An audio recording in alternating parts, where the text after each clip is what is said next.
ole tunhaya ka channel lama ke active lo chungin news viral tam tak awma hanbo se na hun kanei ve che awangin zoram khovela entertainer kanei chaber zingami Michelle Varte in achiano Philippine chungchanga athu soidu poimo takhi kan ngai thak sakhaw ngalanga chumi ma in ole online network marketing changduang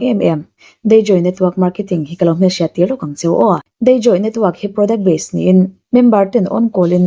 Afria Dr. Ron Theina Thak company ania agriculture lam tuimi te tan po athodin mithiam ron theina company ni in an products te hian enga tingi belchian an dol big na chan kan ti chuan India rampum huapa mithiam Mr. Anmol Agarwal le Mr. Defiance Agarwal te thazar na hnuaya manufacturing nei ngat Adila Biotech factory nei tu ani wangani a an company damdoi thatak tak India rama mi puitam takin an ngai te hi an mani ku chuak ngei ISI certified that ni in damdoi an siam chwa live video nen la pa show ngam chun company te hi an doi vak lawang ti chukan ngai to thiam mai ome hedai join network marketing join tu member tan ezon na cha an mu thenan uluk tak main plan an duanga binary come generation plan ni in binary bika income nei thedan sin ni a oma mentorship income 100% a omboka generation plan a hian income nei thedan chi som pasaria oma payout number plan an nei bokani hengba ka hian thlatin a member tan offer omze bok china entinan dinner set bike fridge car le adang dang te po om chini chuan rank azirin chip an achieve theiboka chip kal theilo tan cashin adil theiboka point hi bomi alawa khol char char ani wangin rank up anom bokani he company supplement te hi achat big na chanchu poldal lo an company thar chwange thaile thera raw materials vek nin color le artificial takngial po elbel anilawa a fresh chain a thodan tur dik takin a thok big chin hianin chwana poni a ni tin minol puina kan mamole kan man nge atel lawa kan om thailo food care home care personal care health care te point vek na yin kan leanga kha kan point khol khan din mon chatak kan siam pha theina le andam doi chatak tak chungchanga doctor ngei ron du tan po a free ron theina Dayjoy company hi lo join ve chho donya o shachang du tan phone number 9233557675 ale 9862271998 a hian in lo wa bipop tok mai donya oh hello hello Michelle inda ba khat vedro mani khan kan in bel zwaya kha ka karon remind le cha lo cha hei kai ma poi kun kan nei lo ve la tu kan bo wai kan boi so lom tu na india na hun chatak min pe ka lom nu tu ko ma sa in chuanin hei kan sha tangin mani loka in chanu Philippine ai chungchanga khanin engen ye thil han soi ngai vele thil poi mo tak ami puite sha tura thil han soi du te nei ni in kalo sha kha o han soi mo blat ro em main thasung lawin o kan now sili su hei music video te ko kan lo sha pui nghe thì machine ya din saklo chang te kan nei nge life mi private life hian en tak nge an swal swa to te kan sia pui rất lo mi jong jong hian in chu bang chanin kam chung chang khan chuan adam lo ero te chu kan sia nge taksa te hi lo sak to lo chuan machine te hi nge kan duang hianin station lengat le hei mi pui sia ni phei chuan mi nghe đi slip sentimela ang chu ni meng chu ni phei hi chuanin tension hi sa stress hi na sa kan life zong chu nge eng ki bai han mi na min khap le min te le min cho kan ni ta chu bang chuanin nge ni patianga elo ataksa saklo lai le adam lo chu arei to kan shika kan music video ti lai ti po khanin nge damdoi na changten anak mu te ron ti au ati khan damdoi na changa khang te pokhat ti ve tak ne me kha kan nia so ta chang khanin hei ama te hi social chole tin te nia ani peisu ahun lai anga te chuanin wang mai kan nei thewa wang lai pei chuan ani ang chu ka thom nei na hi mizo hi an om angem ni ti khop ya na nia mizo mi pui in an lo tlei pui mo an lo tlei pui ve em ania tiang ka ngai tua te khanin real ruhi anavea timela music industry artist entertainer mina angko in enge mi na an hanche swal de enge na salutuka enge in ra swal mo mai chu atani chanin lo ti to na sajia te han futa aha tha ka khang hun laya an la hun lai te pe ka an tha ngan ni te pe chu ril na te na de te hi china san so comment sang te han chia hian enge ni an hanin te so na sa thei ta du tuk thin hi an thei pa to pin an ni pon an ma ni lai na Mizorama hun sang ate lo zina ha tak te kul ha in aha tha zia chu ajin tamapian hian an hrianga ke tu kazin ngai lawa ka shave lo ta ni aha tha tu zia ka sha tu bang bang ka zin je pe lo motor te ka lo rui thin bok de hian min som na po hi ka thei lo ta wa ka ka thei kan ni lo aha tha dan tu rang ni chu ka sha thia ma achan chu stage han lon to re ni han mi pui zong bo ro ati takin entertainer ang ni ta mi chuan mi pui bo ro khi ke ma ni hian kan keng tu re ni ti na khami nen khan mi pui hi kan va gai tua to thin ta wa zan ni ril du sen te hau tak bi ta ting nge ke jeng ting nge mi in mu nom min tiang ting nge mi ka ti lo mang he tlai ka zai lai hian tlai ai hian kal ta ila mi pui ti hian va ti ta ila ting nge ka tiang re khan zai lai po khanin thil ti ngai thina ne a ha thang big entertainer ni mo ma zonin khatiang khanin tu ta ga mun sang an han kal ta thin chu ni ta concert la muala concert MDM in kan nei te khan sai ha chang khanin anon plan ho chaka aron thenga ron zai ang khani ta ni dan anh chính nghe nằng nuôi á bị có hi ron bị ni ka ta ke ni avot ka ti tuk to kan pura ka ko te kha thel kha ka dum de ya ka thei no vật ka ti tuk ka ti lo ka te ke ni nó tu ra ji de de wa bo ro sia mi ga ji lo ba ka ti thei lo an ni khan non hi na ti khan no zai le mei khan ni ta an ni ka ti ngoi ni chu champhai tungin aron tlan thlenga tuna jan ha chan sai ha chang khan an ron tlan thei chara an ron thinga kha an ron nang hana an ron zai khan tai chen min mani thak to ka chuanin min pe ve tak ani hi atro in pe tak cái chuan ka tiang ka thei lo a pe hang ka pe lo sim ka thin je lo mo ka tiang ko chu ma chuan tiang rong ta ka ngai choi hianin ka ngai sa ni chu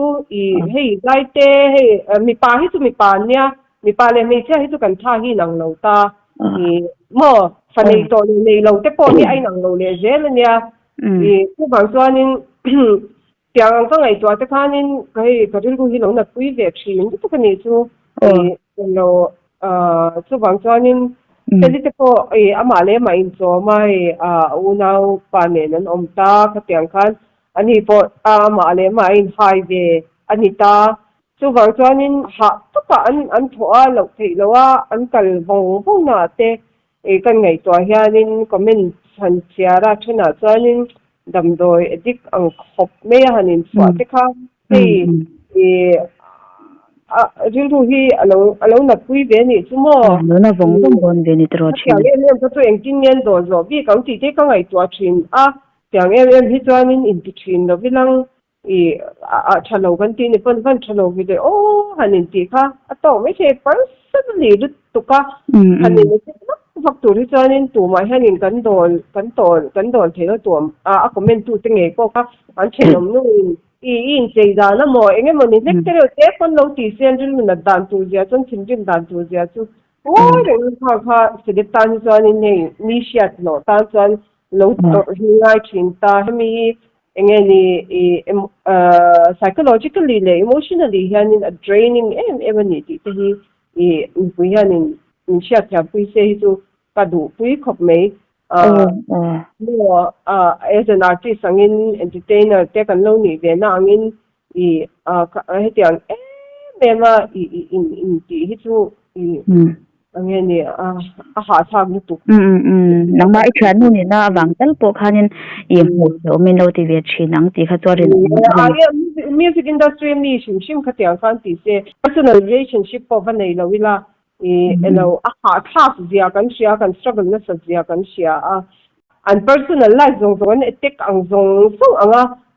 va mu te pei hi chuanin julu hi na ni chu mo dam doi ne in enkol te ania dam doi na lai po khan para te fapai ne na po khan dam doi na tong khanin zai tur khan abatwak lob mo ni khan chu pupar te la kha manu ne khan an se in ne na la kha nia chuan mitisia disappoint ka du si lo wa tia dam doi na tong chuan ing tin ngei tia follow me ro ka tia ka mi tum po khan ba se ngoro ka ti thei me ang atia chuan ava zayam tak lob khan thu chung khan ava zayam mo ka tia khanin hei an ti turang an som na hi chu han ti lo ti nge hi tum chi ani vea ama hi mo chu bang chuanin a khongai thak ka ti ani hei comments te tianga han mu te chuanin enge ka ti pe to lo ti rum na sin ke po hi nei a ol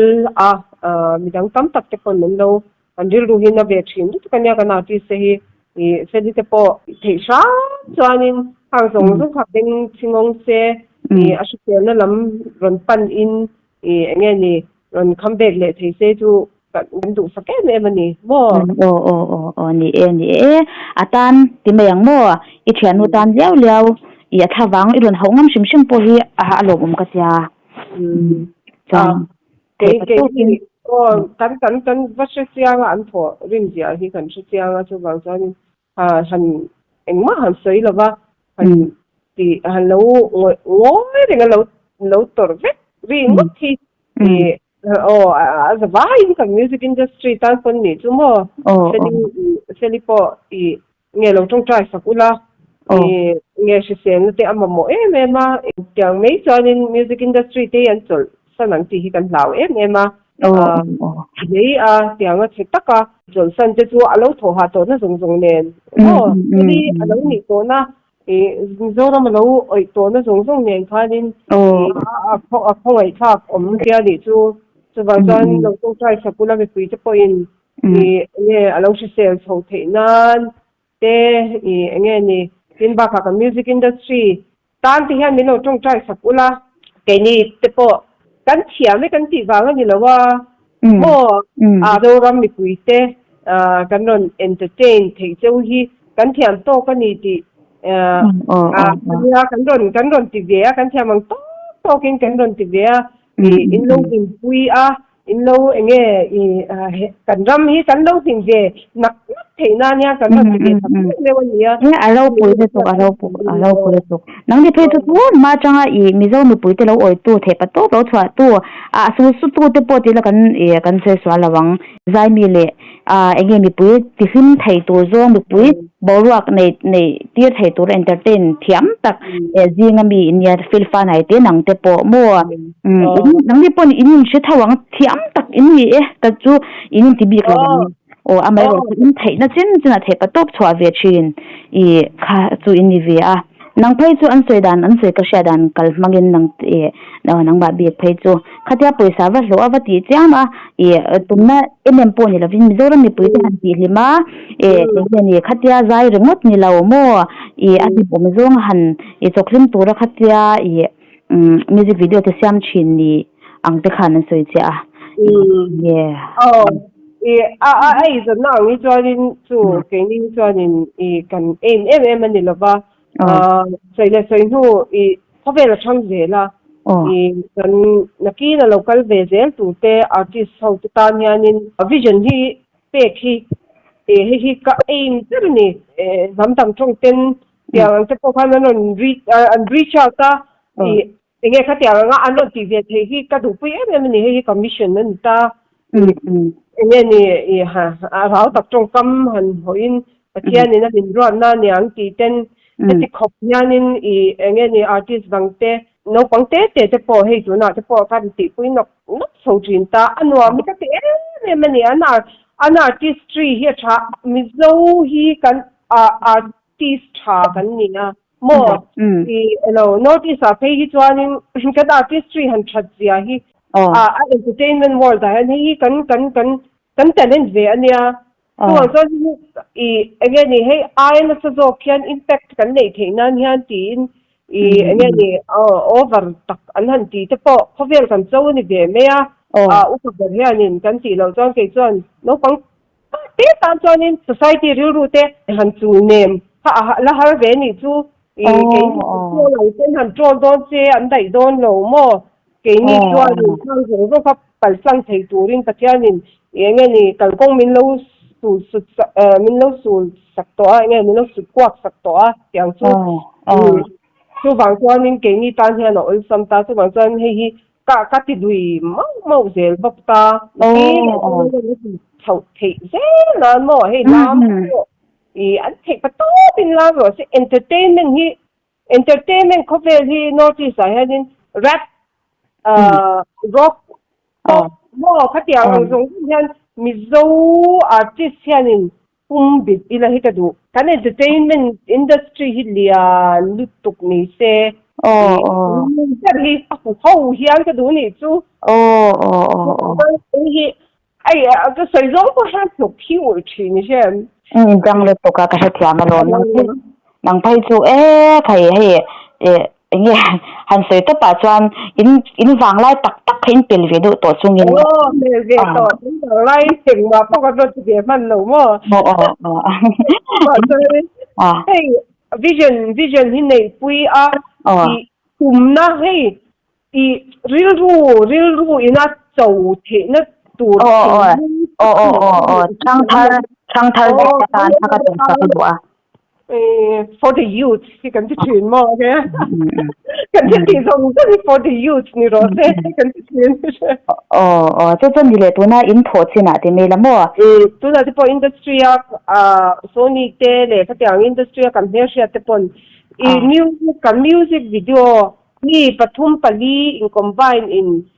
company pakhat ina azla lo tho chin kha in lo thok thei in the talk chazoka mentini zu three people can do a better job while a whole company can do anti tiang so min veni chu bang san ka shithiam kan ti thei music video hian ka aken tel chu technical so kan keng tel vek mo videography editing thatiang zong kha nge ni aken tel vek ni chu music industry hian ka soi le thina chuan kan ti apian hianin kan culture hi kan keng tel zela anti-non fashion te po kan culture kan ong keng tel chuan khati zel khan hey promotion atan hianin entertainment industry ba khovela omlo ni chu chu hey nge kan so khat po hem in pui se kan tia kan aw dum chin na chan ni chu ming ngai den ro se tuna ke mani bangin music bangin tourism po aroni promote thei mo asan chu khovel sang ka pal tai da engen ramanom na chun chu an a2 an music entertainment mo hatiang ang wang le chuan okay ke mani a chuan kan chang ram moi simple de wa engen sports ten ron ti theina turang chi hatiang ang than kan lo promote thei chu ni chu kan kan porting in kha engen ni a vehicle to entertainment industry khan it me ni hey sia ve to se min pui ve to se ui sumne pai te tam to hi ron sung lu ve to se ni ani le mo han in zo ta dei la tun ma lampang kha chon in music video siam sang te kha hey adang lambi ke mem thina ni midang siam yani nang ba ni rol puizinga ti me lamo nang ba ni yara bi ka khan ta khan kha lai twala asakmel ka to ti po kha ka ri te po kha tam ตักดูร้อนนะตัวเที่ยงแต่พออินันละซะเย่ชินตัวละข้างไงข้างอังคุณไล่จังตัวขานินเองมิวสิกวิดีโอเสียมเช่นขัดขันขัดที่คุณไล่จังโซเชียลมาเสียหนัวหันไปติดมัวขัดอย่างคู่ขันเวนัสชินิมเวอีเฮ็ดอย่างว่ากันอันตีเจ็บไปจนเฮ้ยกันป่านนี้ข้างคุณไล่จนอินเทอร์เน็ตคันละเราว่ากันละเราถ้ากันละใช้ตำเราเนี่ยตัวนั้นจนไปไล่กินของแล้วมีปนมีใส่เสียงค่ะเราใช้เวทีตัวตาข้างคุณไล่จนเฮ้ยปลาดินตะคันทิ้งสักกันติดกันนี่จูไอ้เนี่ยไอ้โซนทุ่งอันสวยเต้ถ้าจะกันใช้เวทามาเสียให้อันน้อยสกันเดียนเดี๋ยวมันติด depressจวงเรานี่จูตัวนังตัวนัง generation เด็กก็ไงตัวจวนตัวนังอันมาเสียเขามีข้านินให้สุ่มเล่ไปนักสตักเรามาเสียอันนี้ควักกันมันจวนที่กันติดที่นี่ถ้าเดี๋ยวมันข้า vision เทียกันเราติดที่ชาวเจ้านี่เกี่ยมันนี่กันนี่ challenge ที่เจ้านี่ที่ข้าลันเทียตาเพราะบางจวนถ้าเดี๋ยวถ้าติดชงเองไม่ไรก็เดี๋ยวนี่จะเกี่ยมันจวนบ่เกี่ยมันนี่มิโซเตกันเกี่ยมันนี่เด็กเกี่ยมันนี่กันนี่ challenge เจ้าตามันนี่ industry ชัวร์กัน videographer สเตปอนเราจังโม่จวนเราฟังโมเดลสูตรเตปเราจังน้ำสูตรเตปอนเราจังเช่นเดียวกันดีไซเนอร์เตปอนเราจังตอนมิวสิกเสียงตู่เตปอนเราจังก็เตียงเจ้ากัน industry ช่างข้างห้องนี่จูอดีตครบไหมเด็กถ้าอันดับไว้ไม่ที่พูดเทียมไม่เป็นเรื่องไม่ชีนะกันพูดไม่นี่เกี่ยมันนี่กันนี่ challenge เว้ยนกเฮ้ย sitting room มาจังกันบ่ข้างข้านี่มีปุยตันนมตัวตักินเทปตัวเป็นเราชาวเวียชินนี่ดีค่ะอาเซียตาจ้านี่เลยตาฮันมิวสิกอินดัสทรีอิลุติรตาโมเดลนั้นน่าช่างเตปอินเอวีกันริงข้าตาข้านะเองให้หันเองเรื่องนั้นเรียวนะหันเชื่อจูวงตัวรังสีเตให้ฮิจูมาสอนนานกันมันง่ายอันนี้จะเตียงข้าเตียงจวนที่มิวสิกอินดัสทรีอิลุติรตาอินุนงงก็จะโดนเกี่ยเรื่องหันนั้นจูวงนั่นตัวอินเอตคันสวยเวลา就谁来谁弄跟给把你说 artist 跟着提下，那个水上真全大，从礼拜抌路，artist 单方向即提起你路全你就係，什麼路呢？那做咪先做你咁幾不，那啲路，一啲car應該你應該ramdang mi artist อันนั้นรู้ตาเทปโตปิ้นซุ่มเล่ไปกันหันผมรู้เจเล่บอกชินสีข้าชอนคิงสตันเตปโอเคอันนั้นเตลาชีน่าอันติตาซุ่มดงมีเตอินซุ่มเสียมน่านั้นดูอันนี้ที่สุกันชุดเทียมเขามาเซมิโซมิปุยอินะอันชับเทอังไอท่านนั้นชับเทจวงเวลเอ็นทีนานวินเตอร์เฟสติวัลเตพะโลเอ็นละมีปุยข้าอังงับปังงับคานินกันนี่ชาบเดนี่ว่ามันสิลุตุกทุกครั้งนี้ข้าเตียงงาเตคานินซุ่มเล่ไปที่มิโซอาร์ติสต์งาเตียนินมินหันอินเวสเซเทปโตปินมิโซมีปุยปอยซาทั้งเนี่ยโมมิโซมีปุยปอยซาทั้งเนี่ยมิโซวินาอันดูอังลาค่ะเนี่ยนี่environment ปุยลุตุกาขันเนี่ยในปุยเวสเนี่ยนี่วิลดูเฮียเนี่ยจวนโสชัดเดียวแต่มีนับดิเวนชิงกันโสชัดจวนนี่กันเฮียเชมมีส่งกันพูดโมจวนนี่ชอบกินสุดาขันอันเซนก็ชอบว่าเนี่ย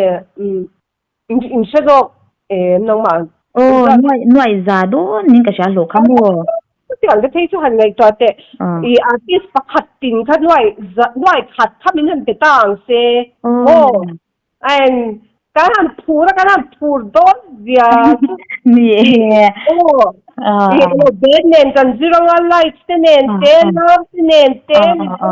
นั่นตักกินซาบลาที่คนนั่นตักกันแต่อะไรก็ต้องตัวประเวทให้เขาอีเช่นอย่างนี้อันนี้ตัวแค่ตัวenergy ปนเด็กกันนี่ที่ข้างกันนั่นเทรนนั่งสุ่มเขาจนขัดดีแต่หันจีริละมีดูรำมีปุยตันทันจนสุดตะการะ ถ้ามีค่าวิดีโอกราฟีนั่นโตกินแล้วลักจนมีโจรมคักกันโปรโมทเลยค่ะนี่เจ๊มีต่อมาอันหน่วยเหียงเช่าตาโปเราเสียมเช่าตาโปคนดิเจหน่วยโซมังเล็กโปคันอันนี้ไทยร้อนติดันยาเฮตาซาบแล้วมันจังอันจ่าชวาเตหน่วยจางเวลาหันโลรูปไม่คัดจูรู้ดอกไม่สิงโตกันแบบแต่การวิจารณ์ตาวิจารณ์กันที่โปรโมทมาค่ะดิเจ๊ตัวเจ้าโอ้อย่างที่ฉันรู้ที่โอ้น้องเทเซนนั่นเป็นของชีนนี่กันน้าแต่กันเจเนอเรชันตัวนั้นเจเนอเรชันท่านก็จะทราบตรงที่อันเทียมโตเสียจะทราบลาเต้นผ่านนั่นเทียมโตเสียจะโม่งี้นี่ข้าที่อังจะข้าหันตีเสข้าอันไวรัลเวทีเสอาจารย์โปรดักชันจะชัดน่าจวนโม่อันนั้นหนึ่งลงโอ้เคยมานี่มิเจ้าปุยแต่เฮอินโปรโมทชัดน่าเฮจวนตรอนี่ขัดยังขานตัวนี่เดี๋ยวมาจวนอินตันโปเรื่องแล้วนัดวงเขาจะโอลเวตัวตักนี่เวียนะอันนี้โปนี่แต่จังนั้นเพราะว่าplayback ทำไมจะติดกันชัวร์กับเพลงชัวร์ตามเลยสิตุกันใจค่ะใจเด็กค่ะสเตจค่ะเราชอบดูซีรีส์กันดิ้งแต่เร่งมักเดี๋ยวข้างกันใจกันเชื่อตั้งถ้าเตียนผมข้างกันโก้หัวข้างง่ายเลยท้องเสียอีกเดียวอย่างเงี้ยนี่อันนี้ค่ะก็โอ้นี่เขาเป็นปุ่มหัวเป็นนั้นหนาแต่สุดที่ถ้าเตียนแล้วนี่ตามมาเสียอันนั้นกันเวทเนี่ยตัวถ้าเตียนจะกระจายอันนั้นกันเนี่ยตัวจะกระจายนี่นักสรุปข้านรอนมีปุ๋ยข้ารอนหนึ่งโลเวทเสียงจวนนี่จุดเนี่ยมานั่นดวมเนี่ยตุกตัวข้าอมจวนคือวิ่งแมนค่ะเนี่ยวิ่งแมนค่ะอันนี้มาค่ะเราวิ่งแมนโซ่ค่ะร้องเตะค่ะหมูนุ่มโซ่ค่ะนี่เสียอีกเสียเลยอะไรฟินเลยนั่นเนี่ยมัวเนี่ยกันใจแบ็กสเตจเวลากันหนูดูเนาะตัวนี้ค่ะนี่กันใจเทียมกัน local artist เตะไงหลุดน่าจังกันเชียร์แต่ไปหมดจะตัวหลังจังรอกเวียบกะไงสาที่อันพูดเนี่ยอัน talented เราบิ๊กแรงเรา artistry มิโซอินากันเนี่ยชัดเจียหิโมที่การตัวนั้นที่พอ new generation ท่าที่พอที่อันนี้กันท็อปวินเนี่ยแต่ละมีอัน artistry ท่าก็ที่ก็อาชีพงานไม่เดี๋ยวนี้เชื่อมกันอาชีพเทเรมเดี๋ยวจน artistry ที่กันบัวโอ้ยจนฮันติเทเซโอ้สิ่งที่ตัวเองเราเนี่ยเซจะมีตัวอมเซที่การที่เป็นเรื่องรู้ที่อันนั้นดูตัก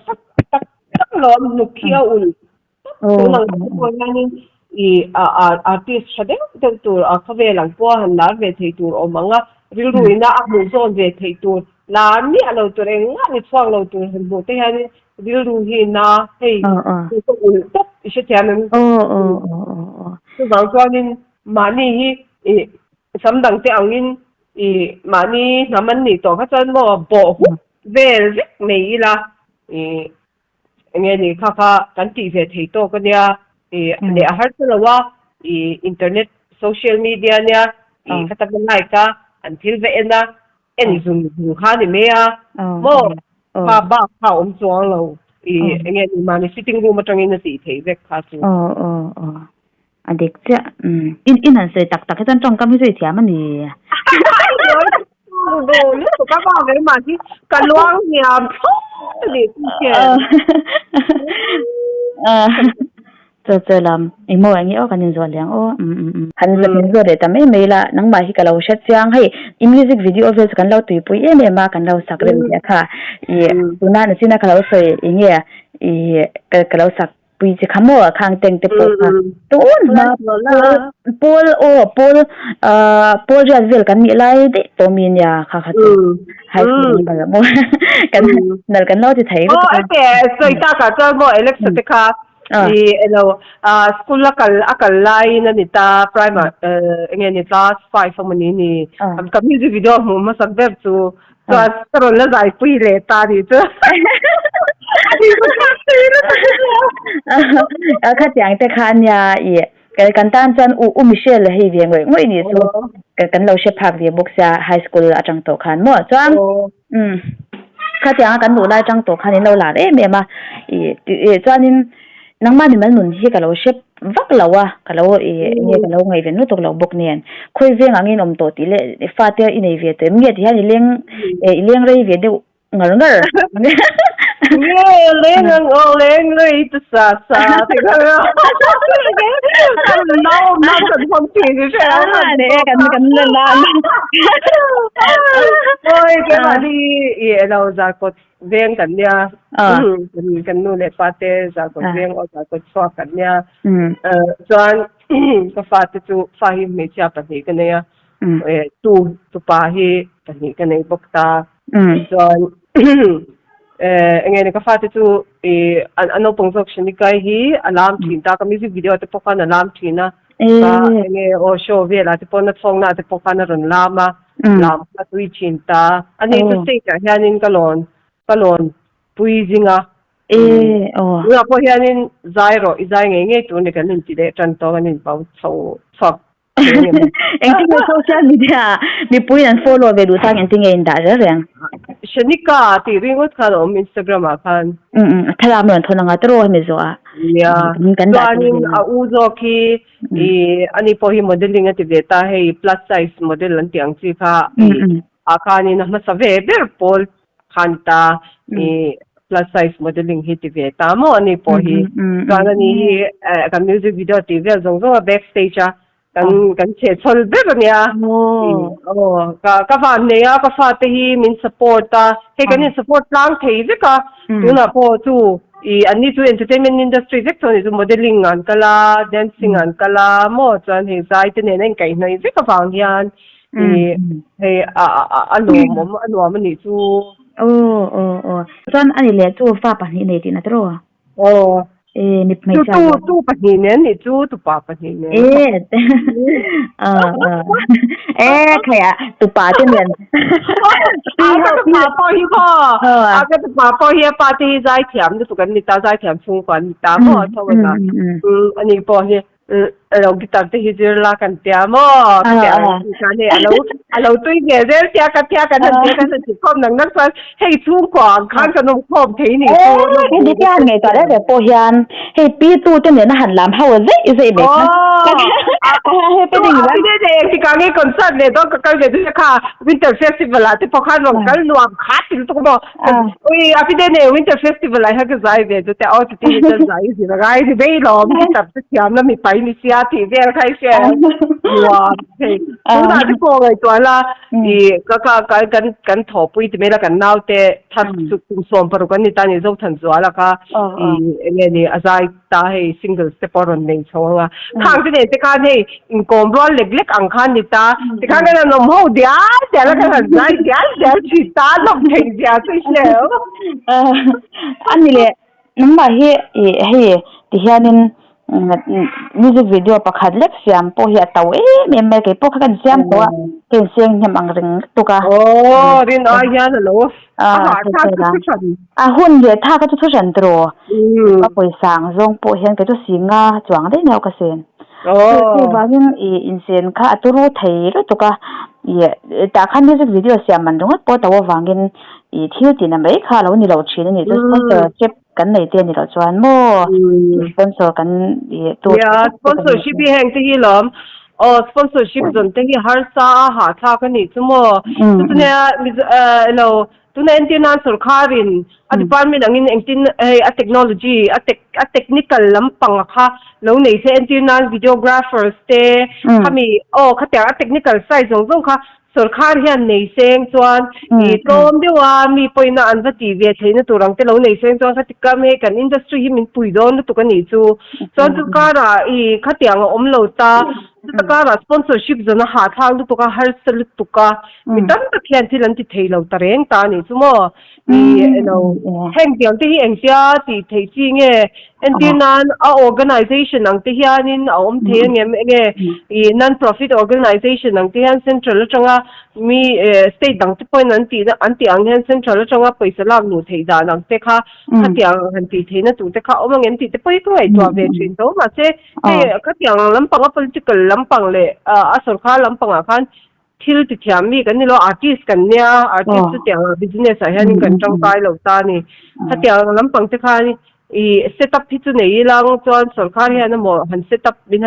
sakseng chuan enge ne kan industry po hen improvement hi kan nei don to ni thui tak kan kal vele thei don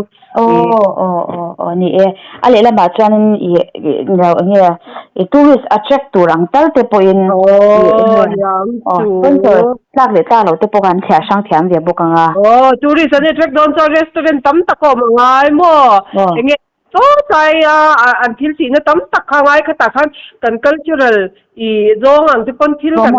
pui sei nei anon experience hey mi tam tak tan khan na kha lowin siam ve ze ni chu siam ve moi hong thui thei ka she thiam me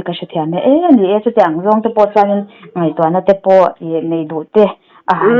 thai thei sela ti te po khoma engpon se kami music video pakhat le po kan hanzo no tak jok chumo kami music video pakhat siama jungat tu kha tau ja kan no she to alo tau mema chu tia kan ni chuan engtin ge nang ba hi engtin ge har sa vian enge ma se ai zo kha chunga te in le lo te nang chuan nuam sa takin mo well sa to ini to ni te khan kalo sha kha engtin ge hin de zai ba ka han ei zo na dang khoi te lem ni ti te kha chana ngai lo khoi tel lo ke chu khoi tel lo ka fa te he housewife an tiang fa te en kola info omang chiang de tho kha kanita elo mana te ka chuanin enge ni phaya te po khangan juk zai lop thin ta chuanin ei zon na dang bi kan nei lo wa cái pha tên nó liền về cho tổ bốc anh em ấy rồi nó tê cho cái ngày tổ về đó mình cần tia rồi cho nên mà nghe in manage về cái nhà mò cái mà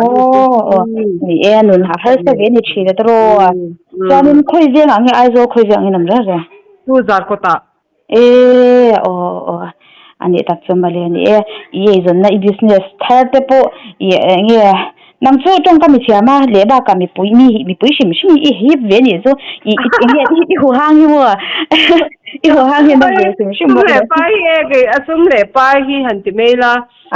artist kan ni na wang hian nge mani ke ma chuan asum le pai ang zong ba fangai na ti mela shi tam hi fangai zin na fangai sak na kha ke ma hian lian do ni chu ai chuan hemi hi kan ti teng hemi nge ka artistry ang lampanga khan kadil ru hi akal tama hetiang hi chu ka thiam lu tuk lowa ideas le khatiang han nei tur le a thok tur ta ni chuanin ka tang kaya ma se business size chu side hi chu talent tran nei ni ve te hi nga ya business lo king tak in nei thei turang chi ta ni chuan hi talent ve tak meu ang ka ti shem talent chi khat ni ya chung chang talent te chu kan na develop ve ma na sum do na tu han ngai to char le eng thi nge ka tiang tia han kan na no pa lo nge man di le bang lai kan mang don chaw lom le tro ya KFC te po kup som lu ka ni nu KFC kha a mu chuang ve chaw an tia lo ni le ani le ti dei na imi pa ngai san rong en chinan pasalo nei le don ta la egang mi pa hi nge hian nge chok phur thei che chok phur an tia hi ri ro mo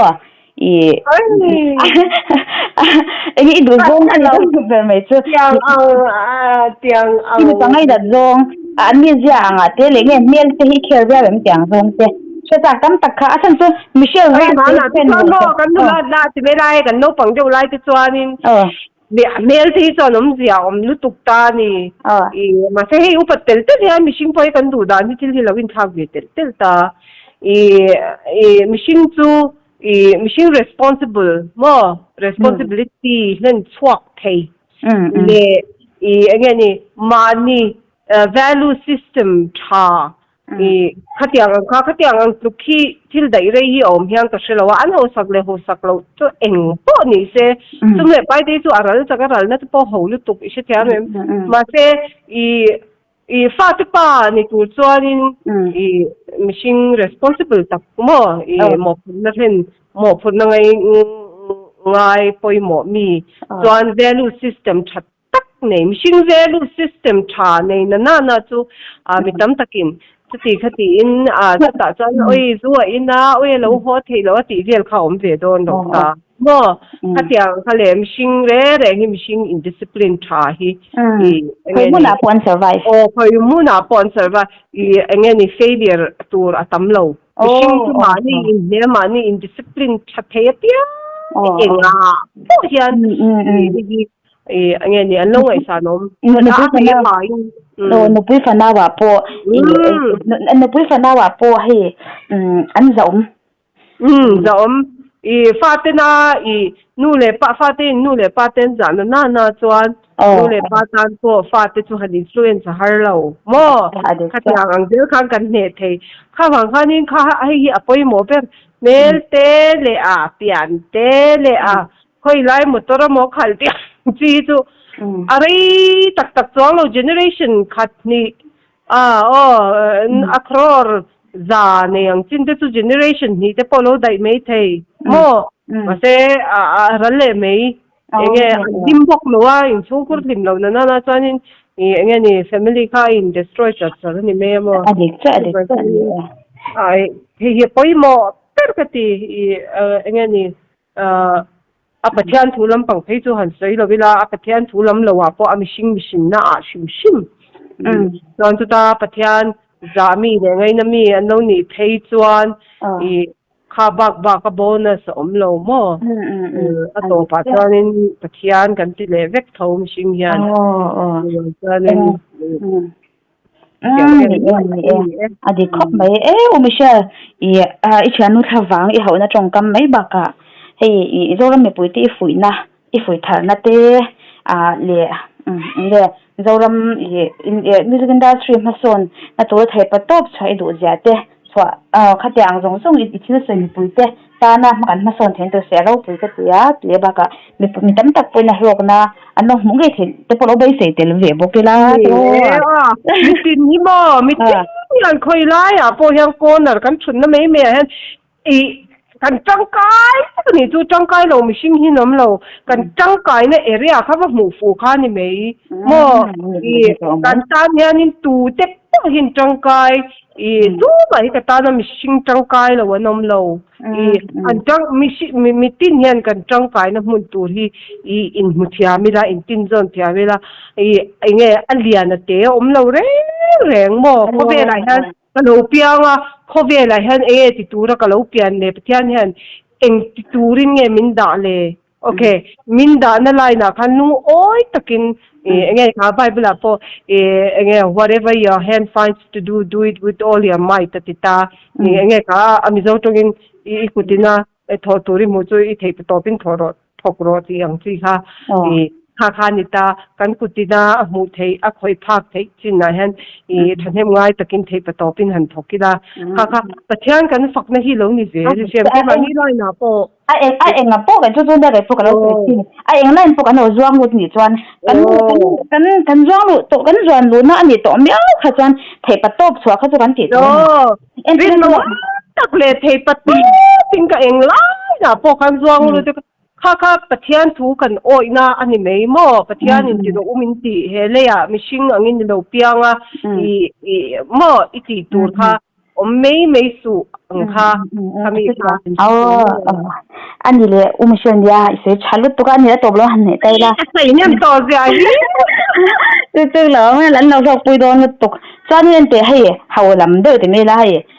จะจากผมเด็ดไหมยูโรกุมสร้างให้สมเหตุผลเรียกค่ะนี่คุยรำเงี้ยจันเวเดียวโอ้ยเราได้ยังไงตุกตุกคนเดียวไอ้สุดกันไล่ไอ้เชมโรนัลโดเตะที่อังซีหุ่นไล่เวลบักค่ะเบจิโอเตะโรนัลโดนี่เราเบจิโอ sorry ไอ้จูเตะพอตุกันสวยสวยจูข้าหุ่นไล่เปเล่เขาตุกันหันเชโอ้แบบมันเราตาข้าหุ่นไล่บ้าเราแค่โอ้ยฟุตบอลที่เวลาเรามันเนี่ยพ่อมีรูปโซเทนสกราบข้ามั่วโรนัลโดเนี่ยเมสซี่ข้าหนุ่มทีมก็เสียจัดเอลวิสกันเราที่อันเลยพอจุดก็จันบนตั้งมาเสียโอ้ยเฮ้ยอินเคลิกันตั้มบิ๊กแล้วก็พอมันก็เป็นสิ่งที่ก็เล่นเวทีอังก็เดียตอนพอจุดก็จันเงาเงี้ยนี่จู่ cái này chúng hun lai cho Argentina te Germany te cái tiếng ha Italy te khăn liền là cái loại hay là bên đầu thấu ấy xem thì hẳn nị chú nị về thấu mấy trò high schoolกันไล่คันบ่ก็ฟุตบอลอ่ะสิลุตุกค่าดิแชมFIFA ค่ะเลขาค่ะกับทนเวลค่ะคุณไล่ค่ะไงแต่จัดอีกกันเนี่ยก็ไม่ให้สลักกันดูตะบ่ FIFA ค่ะเลขาค่ะกับทนเวลไงนี่เรากันลมเสียเลยกันจนเสียเลยก็เสียค่ะกันลมเสียโจเราเป็นกันเสียค่ะเลขาก็คนนี่ลงทุนเนี่ยเองนี่ทำได้我这个机器人就是看你这个这个些，我一个条条个什么，我一FIFA这个来看个东西。这安尼你来过time？哎，过去到点呐，你到我都不明白了。咁但你就咁送不如咁呀，嗰度咁送不通咁你放嚟看，打死個你賺13個你嘅時候，你講啥子？其他都最是甜的，甜的炖หัวที่อันทน的ตรงไอ้อมเนี่ยสิแล้วว่าข้างหุ่นไรมีจะกระโดดข้างหุ่นไรใช่ไหมฟังเด็กฟังจุดแล้วโดดฉมักแล้วฉะตัวโอ้เจ้าจะรอเอ็งพวกนี้คือไม่ใช่เรื่องแต่หุ่นชัดโตค่ะอีเที่ยวสวยตั้มตักเต็มพอให้ก็สวยตัวคันอันไหนนมจะบอกน้องจะจงก็มีเทียมหันเบียกเบียกเต็มพอให้หนวมอันหนวมสวยตัวเสียเลบก็ให้มีปุ้ยเนี่ยเทได้แล้วที่ไหนเบียบอกกันมั่วคนชัดตักไม่เจอกับไปกันโลมาจวนอีนี่ดังอาจจะพอที่เราไปหมวกอันเบลเซียละงาตัวนี่แต่เรื่องไม่นอนผมole kan ni chen khatom chan kan shile zela nga an le kon man ba mo ale